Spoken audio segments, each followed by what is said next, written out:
ఉన్న ఇల్లులు కూల్చేసి డెవలప్మెంట్ చేయడం అనేది చాలా తప్పుతనము అని మేమే కాదు ఎవరైనా చెప్తారు. డెవలప్మెంట్ చేసుకోవచ్చు. మనం స్టాచ్యూ ఇక్కడ మన బాపుఘాట్ సంఘం ఉంది. అది నేను పుట్టి పెరిగింది కూడా లంగర్ హౌస్లోనే. మేము ఉన్నది చిన్నప్పటి నుండి ఇక్కడనే ఆల్మోస్ట్ 20 ఇయర్స్.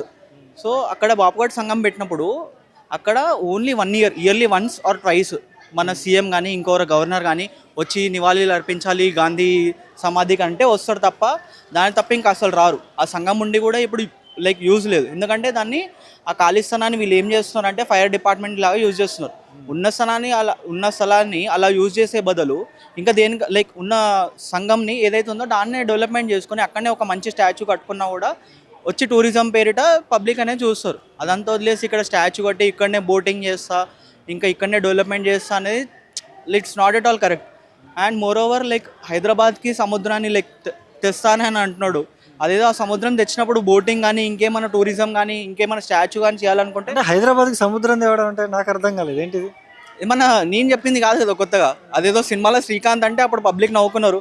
అదే డైలాగ్ మన రేవంత్ రెడ్డి యూజ్ చేస్తే కూడా పబ్లిక్ అనే వాళ్ళు నవ్వుకుంటారు. బికాస్ సముద్రం తేవడం it's not an easy task. And ఇక్కడ ఇది అంతా గండిపేట ప్రవహిస్తుంది అనమాట.